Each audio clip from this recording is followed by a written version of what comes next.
That just has to be the best loading sequence intro sound for any operating system or video game console that's ever been. And I used to love turning on my PlayStation 1 and hearing that every time.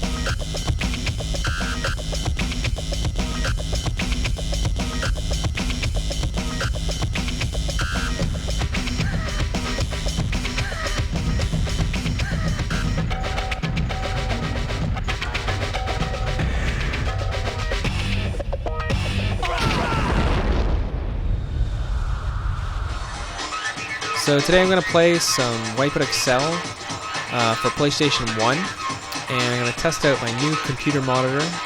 It's actually a 32-inch television that I bought recently, and it's kind of funny that the first thing I actually ended up doing with my new monitor was playing classic Nintendo games from the 80s. I think the first game I played on it was RC Pro-Am, which I haven't played in a long time. But seriously, this game actually does hold up pretty well graphics-wise. It's got to be one of the best-looking PlayStation 1 games, and it really holds up. The game actually still looks fantastic. So this is one of those racing games with weapons, and you collect them as you go around the track, kind of like Mario Kart.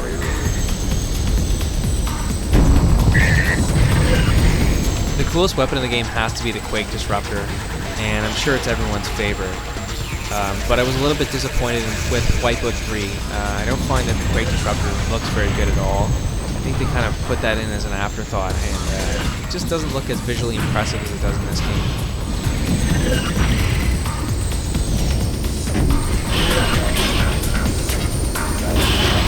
One of the other weapons in this game is actually an autopilot feature that flies for you, and I always thought this was extremely lame back when I used to play this game. But I found a use for it, and it's actually pretty good for doing pit stops when you have to recharge your vehicle. Energy low.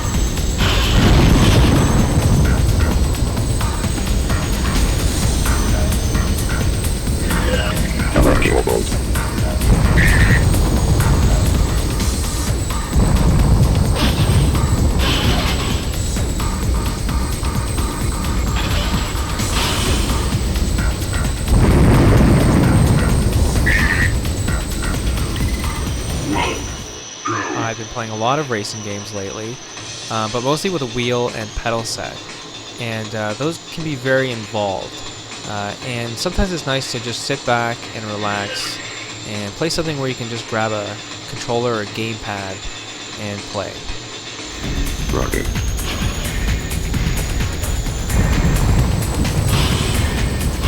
Missile.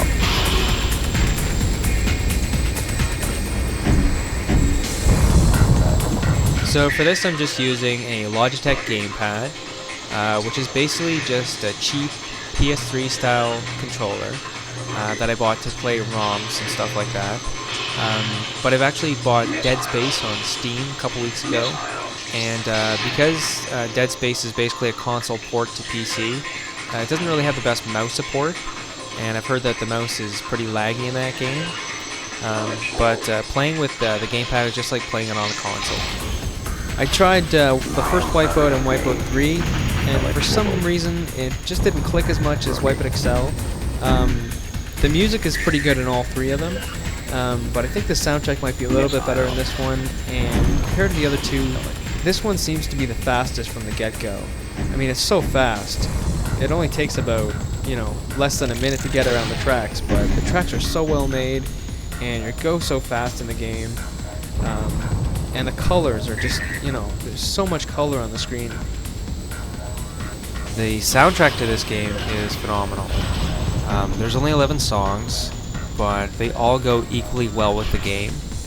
and I find myself humming these songs long after I stop playing.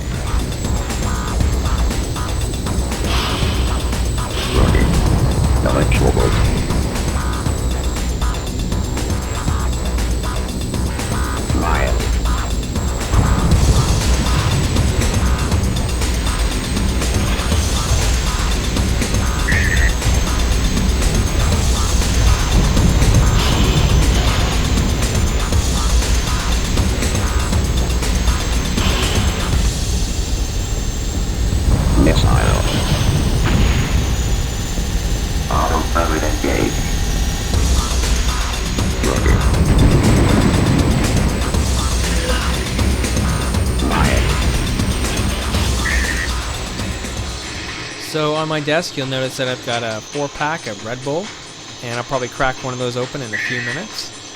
But it's kind of funny to think back that when this game came out, I didn't actually know what Red Bull was. You see the logos advertised around the track in this game, and back then, I don't think energy drinks were legal in the US or Canada yet, and it wasn't until the FDA approved them a few years later that you actually started to see Red Bull in grocery stores and convenience stores. But it's funny because if you look now, energy drinks are just everywhere. I don't normally buy energy drinks that often, but as far as they go, I actually do like Red Bull. It doesn't really do a whole lot for me. If I want something to wake me up, I pretty much just stick to coffee. I find it actually works a lot better. But I really like the taste of Red Bull, and I like the smell of it. I really love the smell of it for some reason.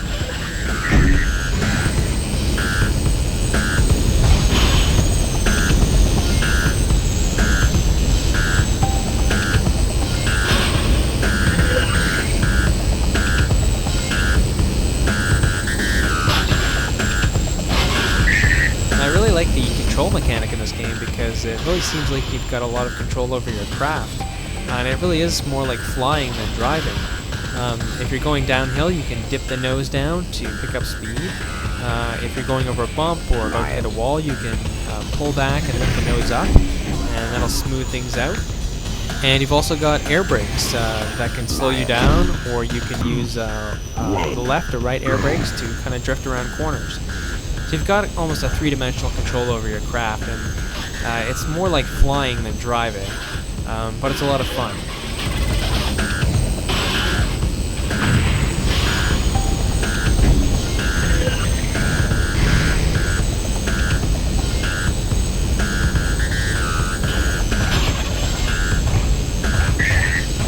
Started off playing this, I was pretty terrible at it. It was almost as if my brain couldn't think fast enough for the game. But after kind of getting used to using the air brakes and actually slowing down helped a bit. But it took a while to actually be able to get around the tracks without crashing all the time. Now, one of the things I don't like about the game, probably the only thing I don't like about the game, is the collision mechanic. Basically, when you run into walls, you slow down or you kind of conk into them and lose all your speed. It just doesn't seem to go with the rest of the gameplay. But it can be very frustrating when you're first starting off playing this, because most of the enjoyment that comes from the game is from the actual speed of driving around the track. And when you're always losing your speed because you're knocking into things, it's quite frustrating.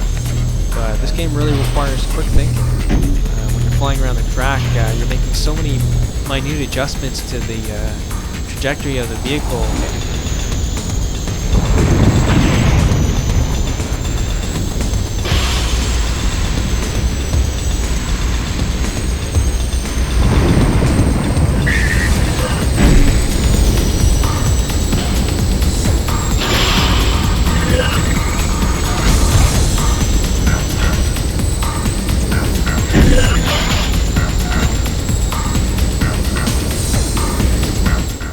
My level of skill with this game is still pretty embarrassing, but I think I might post another video when I get a bit better. I did actually own a copy of this game back when I had a PlayStation 1, but I don't think I really appreciated the game that much back then. I think I've just found it too frustrating, but I think I misjudged the game, because it seems like when I play it now, the more I improve at the game, the more I enjoy it. And because I'm interested in getting better at racing games like GT5 and iRacing, this has to be one of the best games for improving strictly reaction time. And it's fun every time I play it. In fact, I've actually missed a few online events in iRacing because I was in the middle of playing this and I didn't want to turn it off.